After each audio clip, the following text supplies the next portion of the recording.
Strip harvesting leaves wide scars too. I mean, strip harvesting techniques and scars are so much better than they were years ago. But once in a while, a patient will have a wide scar. That's just sometimes the way the skin heals. So you can do a number of things for a wide scar. What's your approach for someone who comes in with a wide scar? So, yes, you're exactly right. That's a second type of problem that we see in the donor region, excessively wide scars or too many scars. Usually the first thing I'll do goes back to the history of the patient, and I'll first ask the patient if he comes in and says, I have a wide scar. I'll ask him about the surgery or surgeries that he's had. So as you and I know, that wide scars are somewhat more frequent in second round strip surgeries. In other words, they've had one strip surgery, a doctor's gone in, removed a second strip, straddling the old scar, which is what we try to do most of the time. But if there was a misestimation of the laxity of the scalp and it turned out to be tight, they may end up with a wide scar. So that's possibility number one, is that the scar was iatrogenic in nature, maybe some misjudgment on the surgeon's part, and the wound was closed under tension. So that's one category that I would try to ascertain. The second might be the issue where a patient has had one surgery, great laxity, no trouble closing the wound or anything, but due to the characteristic nature of that person's skin, it's usually people with hyperlax skin or underlying connective tissue disease, they'll end up with a wide scar no matter what you do. So the way I approach them is if a patient has had a single surgery with a normal laxity and yet ended up with a wide scar, if I look at it and see, say for example, the scar might be wide in a certain location, and typically we see that in the postauricular area over the mastoid. If the patient has regained decent laxity and I think I can remove the scar in its entirety, I will try one time to do a scar revision. If the patient has already had a scar revision and still ended up with a wide scar, I don't even attempt a third one. I just assume that the surgeon tried his best, and if they've already had one scar revision, they've already used up additional laxity, I'm not going to go in there and do that. I will look more towards camouflage techniques such as either scalp or beard into the scar itself, or SMP, or a combination of the two. If a patient has come in again with a wide scar, they've had a single surgery, and it appears to or feels to me that the patient has hyperlax skin, that's a little bit of a coin toss for me. I'll talk to the patient and let them know, well, this is what I'll tell them, is that I can try a scar revision if this wide scar was due to an issue of a hyperlax scalp. It's likely to recur. There may not be much lost, but I think the risk is relatively high that you'll end up with the same type of scar after revision. I'll talk to them about, rather than trying a scar revision, let's just go ahead in there and think about transplanting into the scar with either available scalp donor hair or beard or chest, along with SMP. I think people with hyperlax scalps, I think they're just going to continue to have wide scars. I'm not very confident that I can do any better than the previous surgeon in most cases. How about you?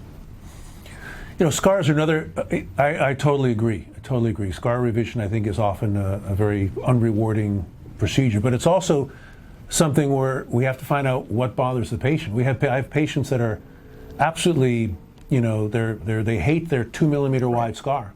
And other people have an 8 or 9 millimeter wide scar, and they're like, I don't care, doc, my hair covers it, I couldn't care less. So you have to be very careful about who left that scar. So how do you feel about the scar? And if they have long hair, it doesn't bother them, you don't worry about it. You might try to make it better in the next procedure, or suggest that SMP can hide it a little bit. But it's very interesting. Some people won't leave the house if they have one pimple, and other people, they don't care what they look like. So they just face the world. So we can't make assumptions on what bothers the patient, even if it bothers us.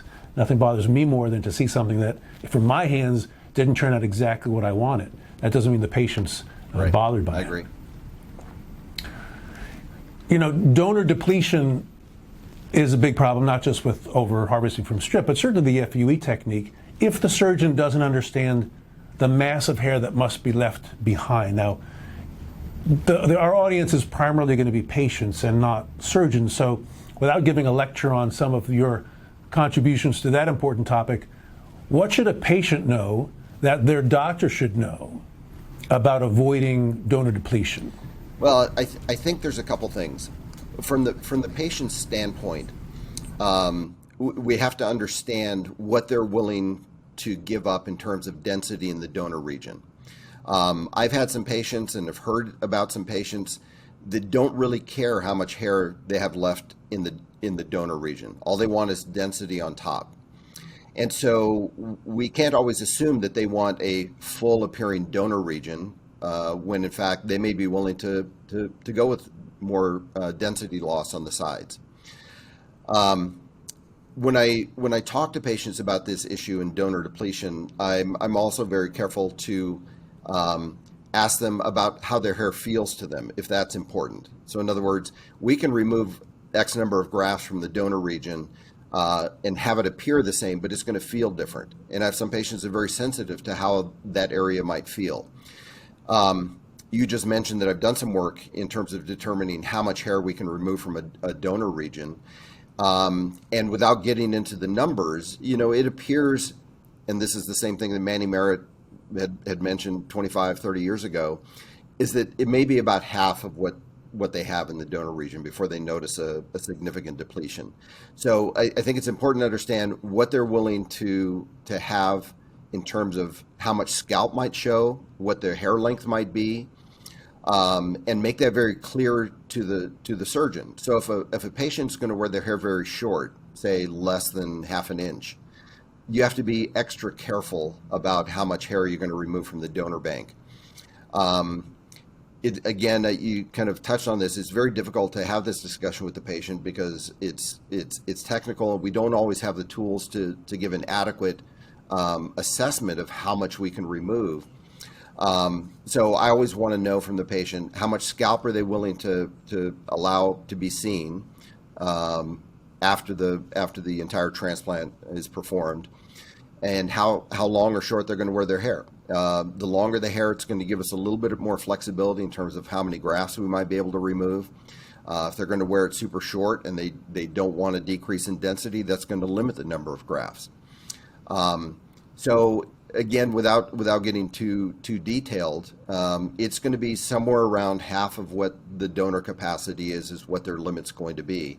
And I'll adjust that up and down. So in my mind, the average person with average hair loss may have about 6,000 to 7,000 grafts available, and that's with strip or FUE. And if their discussion is, I have no or very little tolerance for scalp showing, I'm going to go to the lower end of that. I might say, well, look, it might be 5,000 or 6,000 if you don't want to push that limit, maybe even 4,000. But we're always balancing that against what's their requirement in their transplant area. And so, age factors into that. The older they are, and if we feel like their hair loss is stable, they're on the medications already. It's a big equation to start factoring in all these things. But I want to get a sense of how tolerant the patient will be of some scalp visibility in their donor region. I don't know if that answers your question at all, but it's a pretty big question. And it's important. And I think for me, it's more what the patient should know what to ask too. If you as a patient are being told you need 1,500 or 2,000 grafts, you're not going to have a problem. But if your surgical plan includes 6,000 or 7,000 grafts, you need to ask the doctor, how are you going to make sure that my donor area is going to look good? Don't be afraid to ask the doctor, what's the plan? How do we keep the back looking good? Because remember, the doctor is going to make more money the more grafts they take out. Sometimes that's their motivation, and that shouldn't be the primary motivation. You have to worry about the back and the front and do the right thing. So just don't be afraid to ask those questions and understand it's a potential problem if it's not managed properly. I agree. Yeah. I agree. So assuming both hair surgeons and patients are watching the program, Jim, what else is important for people to know about just the general category of repair? Well, I think the first step in this is to make sure you go to the right doctor. Make sure the doctor knows what they're doing. Make sure you've seen their photos post-op. Ask them who's doing the surgery, what your experience is like, because you don't want to get into the situation of needing a repair.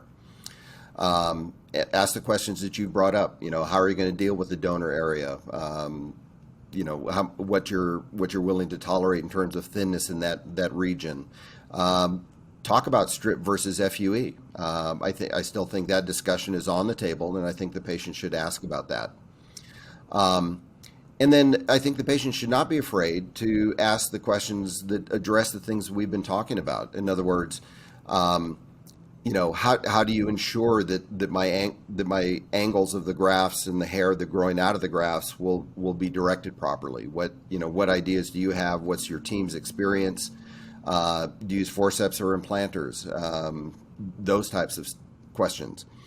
Ask them about their experience with the type of surgery that you're having. So if a surgeon has never had the opportunity to do crown work, and that's why you're there, obviously the crown has a whole implantation expertise required to do the whirl pattern. And if the doctor doesn't have that kind of experience, maybe you want to look for somebody else.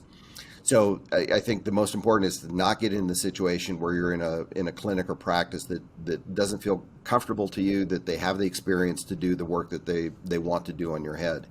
So avoid as much as you can getting in the situation where you might need a repair. I think if you do need a repair and you end up at a doctor's office, make sure that they've done repairs before. Find out their expertise, what types of repairs they feel comfortable. For example, some repairs might require, some flaps or a balloon expansion or something like that. And you want to make sure that they have experience in those things. They're not going out of their comfort range to give you the work that you need. So I guess what I'm getting at is that you want to make sure that you're comfortable with the surgeon's expertise, their experience, and their team's experience, that you'll get the right results, or the results that you want, without the need for a repair later on. A good surgeon knows his or her limits and knows what they're good at and knows what they should refer out. And there are some doctors that, for pride reasons, don't refer anything out. And you get into a lot of trouble that way.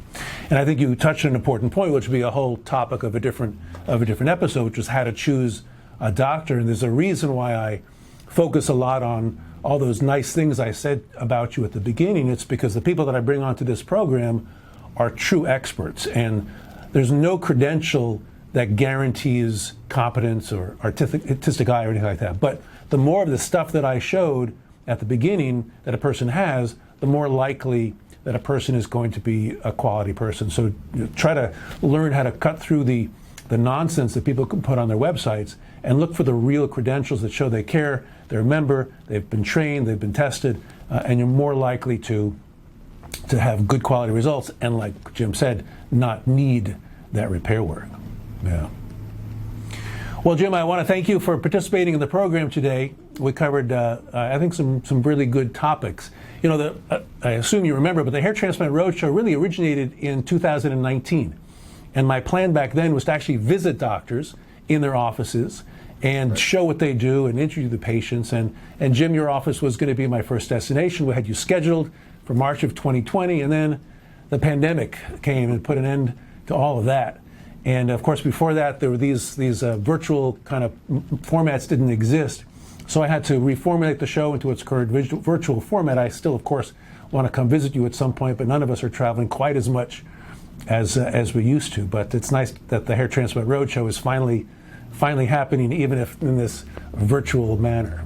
Yeah, well, congratulations on this. I think you're doing a wonderful job in getting the word out and educating patients, and you're certainly welcome to come visit my office anytime. I will take you up on that. Jim, how can our viewers get in contact with you to explore surgical options with you in your office? They can just put my name in their search engine, and I'll pop up somewhere. It's under my website is hsccolorado.com. We're currently switching to a new website format and name, but right now you can find me at hsc.com. And I'll be putting that and other information on the screen So you can just look at that and find Jim. You find Jim, you're going to be in great hands. I hope our viewers learned something new. Please help our program by selecting like, subscribe, and requesting notifications when our next episode is available. Jim, thank you again so much again, and see you all next time on the next Hair Transplant Road Show.